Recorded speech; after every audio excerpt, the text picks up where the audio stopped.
आज वडेट्टीवार पत्रकार परिषदेत असं म्हणाले की आमच्या कामांना स्थगिती मिळाली। वडेट्टीवारांना अजूनही उद्धव ठाकरेच मुख्यमंत्री आहेत असं वाटतंय। पण त्याहीपेक्षा आज जितेंद्र आव्हाडांनी बोफोर्सची आठवण काढली।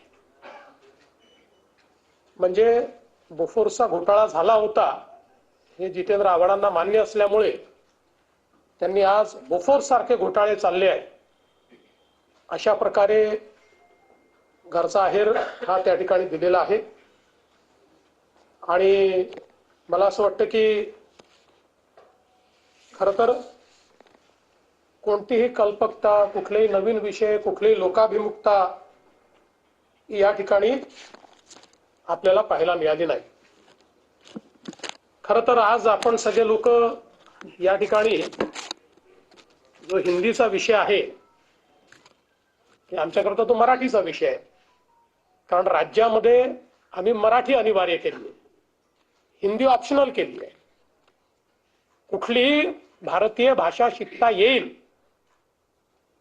अशा प्रकारचा निर्णय आम्ही घेतलेला आहे। पण तरी देखील झोपलेल्याला उठवता येतं, झोपेचं सोंग घेतलेला उठवता येत नाही। आणि म्हणून याचा थोडासा प्रवास हा आपल्या सगळ्यांना समजला पाहिजे असं मला वाटतं। खरं म्हणजे राष्ट्रीय शैक्षणिक धोरण सर्वात आधी कर्नाटकने लागू केलं, मग मध्य प्रदेशने, मग तेलंगणाने आणि मग उत्तर प्रदेशने। 21 सप्टेंबर 2020 रोजी महाराष्ट्राचे तत्कालीन मुख्यमंत्री उद्धव ठाकरेजी यांनी हे शैक्षणिक धोरण कशा प्रकारे लागू करायचं याकरता एक तज्ञ समिती नियुक्त केली होती।